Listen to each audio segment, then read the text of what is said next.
Applications of trigonometry में हम लोग ट्रिग्नोमेट्री का यूज़ सीखेंगे। जैसे अभी तक हम लोग साइन ये सब का वैल्यूज़ लर्न किए थे, तो एंगल का कैलकुलेशन ये सब में काम आता है। 2-3 टर्म है जो सीखना है। एक है लाइन ऑफ साइट और एंगल ऑफ एलिवेशन। अगर हम लोग कुछ ऊंचा चीज़ देखते हैं तो गर्दन ऊपर करना पड़ता है ना, तो जितना नेक हम लोग ऊपर कर रहे हैं, जितना डिग्री, उसको बोलते हैं एंगल ऑफ एलिवेशन। और जिस लाइन के बराबर देखते हैं उसको, मतलब आई से लेकर उसका टॉप जो लाइन बनता है उसको बोलते हैं लाइन ऑफ साइट। और अगर कोई चीज़ हम लोग नीचे से देखते हैं, मतलब हम लोग ऊपर हैं और नीचे झुक के देख रहे हैं, तो नीचे झुकना पड़ता है, तो उसको बोलते हैं, लाइन को लाइन ऑफ साइट ही बोलते हैं, लेकिन एंगल को बोलते हैं एंगल ऑफ डिप्रेशन। सपोज ये जैसे बालकनी में खड़ी है कोई, तो इसके लिए स्ट्रेट तो ये वाला लेवल है ना, लेकिन नीचे का ऑब्जेक्ट देखने के लिए इसको गर्दन नीचे करना पड़ रहा है, तो ये हो जा रहा है एंगल ऑफ डिप्रेशन, कि वो स्ट्रेट से कितना नीचे अपना गर्दन को, अपने नेक को कितना नीचे की है। लेकिन जब ट्राइंगल का कैलकुलेशन करेंगे तो ट्राइंगल तो ये वाला बनेगा और एंगल तो यहाँ पर है, तो जितना ये एंगल है उतना ही तो ये एंगल भी होगा ना, ऑल्टरनेट होने के कारण। तो जैसे बोलेंगे कि उस एंगल ऑफ डिप्रेशन 30 डिग्री है, तो इसका मतलब यहाँ पर भी हम 30 लिख सकते हैं। और इस तरह से अगर ऊपर देख रहे थे तो एंगल ऑफ एलिवेशन हो रहा था। यही है इसका मेन। उसके बाद कुछ क्वेश्चंस करते हैं तो और समझ में आएगा। पहले 4-5 क्वेश्चन हम डिस्कस करेंगे, सिर्फ आधा आधा करके छोड़ेंगे। जैसे फर्स्ट क्वेश्चन है कि a circus artist is climbing a 20 metre long rope which is tightly stretched and tied from the top of a vertical pole to the ground.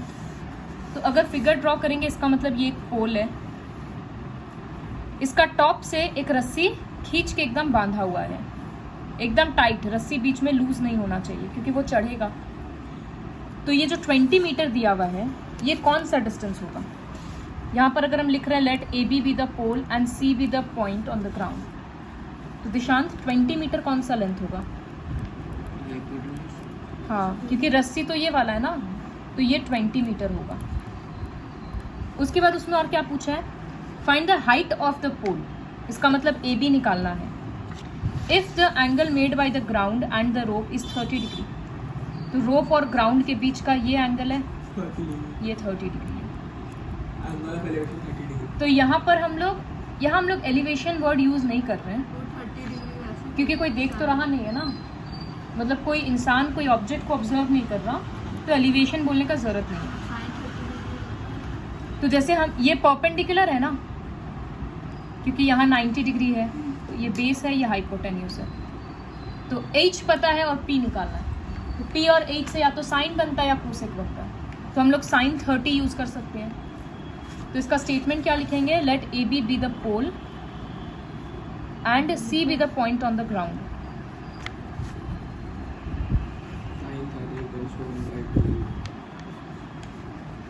तो यहाँ डायरेक्टली लिख सकते हैं साइन 30 इक्वल्स टू, एक बार लिखना होगा ए बी बाई ए सी।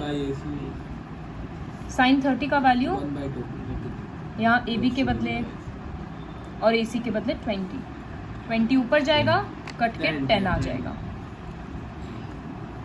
काफ़ी सिंपल सम्स होता है इसका, most of the sum simple है। सेकेंड क्वेश्चन पढ़ो।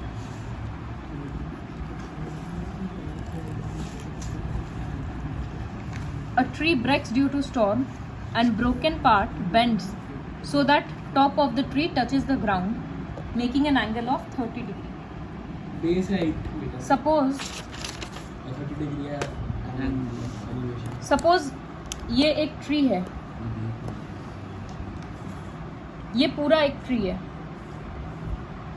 लेकिन स्टॉर्म की वजह से क्या हुआ? पेड़ का ऊपर का कुछ हिस्सा टूट के नीचे गिर गया। तो जब वो नीचे गिरा, सपोज ये हिस्सा टूट गया, तो नीचे वो इस तरह से बनाया। ग्राउंड क्या है? ये है।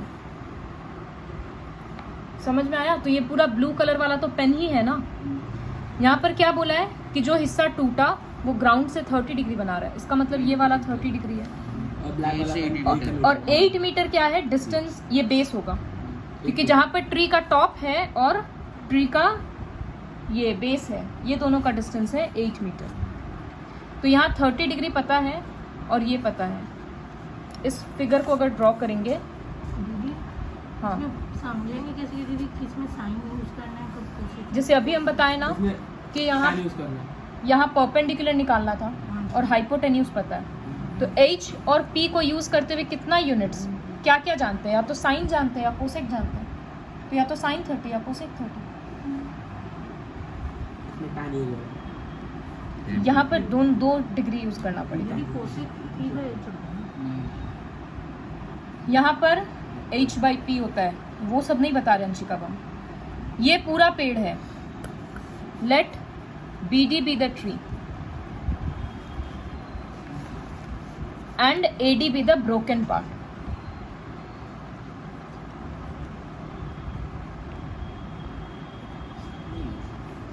ये हिस्सा ही इसको टच कर रहा है,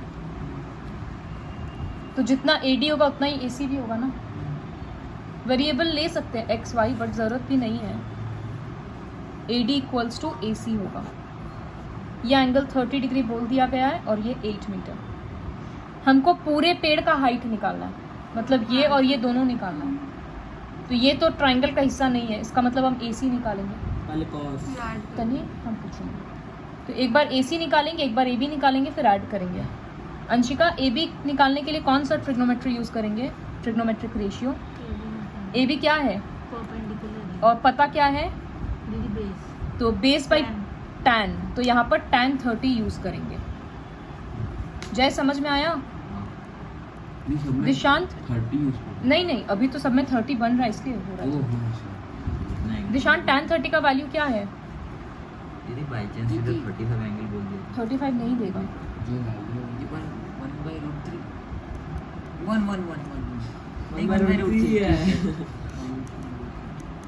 यहाँ पर इरेशनल आ जा रहा ना, ये 8 है, 8 ऊपर जाएगा, √3 इंटू हो जाएगा तो उसको रैशनलाइज करेंगे, तो दोनों जगह √3 मल्टीप्लाई करेंगे, तो ये 8√3/3। एक बार AB निकल गया। इसी तरह से यशिका, AC निकालने के लिए हम लोग कौन सा रेशियो यूज़ करेंगे? AC हाइपोटेन्यूस है और तुमको बेस पता है, तो H और B यूज़ करके कौन सा ट्रिग्नोमेट्रिक रेशियो आ रहा है?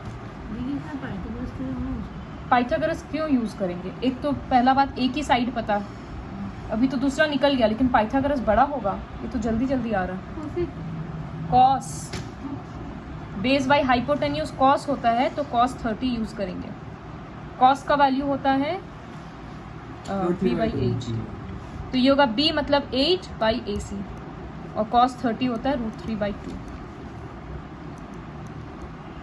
तो ये 2 ऊपर जाकर मल्टीप्लाई होगा, 16 बन जाएगा और √3 नीचे आएगा, 16/√3 आ रहा है। इसको भी रैशनलाइज करेंगे, 16/√3 तो टोटल कितना होगा? ट्री का लेंथ 8√3/3 और 16√3/3। प्रतीक, कितना आएगा इसका आंसर? दीदी बोले 24√3 24√3/3, बट ये कट जा रहा है, तो 8√3 मीटर। थर्ड वाला पढ़ो।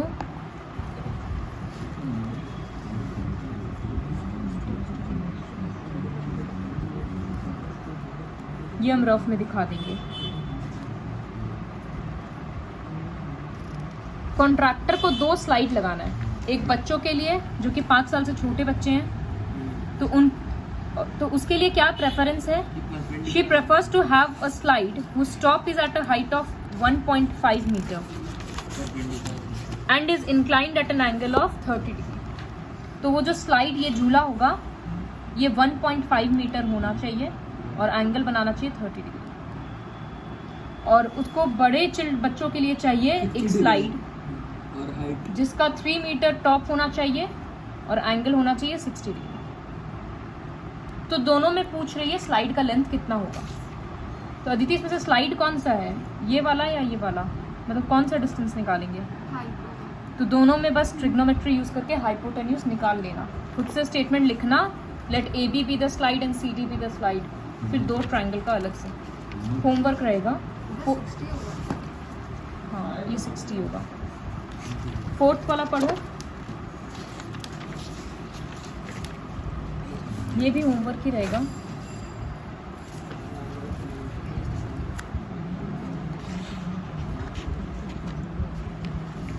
टॉप ऑफ द टावर का एंगल ऑफ एलिवेशन दिया हुआ है 30 डिग्री, तो ये यहीं पर ड्रॉ कर दे रहे हैं। इसका मतलब ये 30 है और ये टावर है। ये एलिवेशन है। एलिवेशन मतलब नीचे से ऊपर देख रहे हैं, ऊंचा करने के लिए जो एंगल बन रहा था।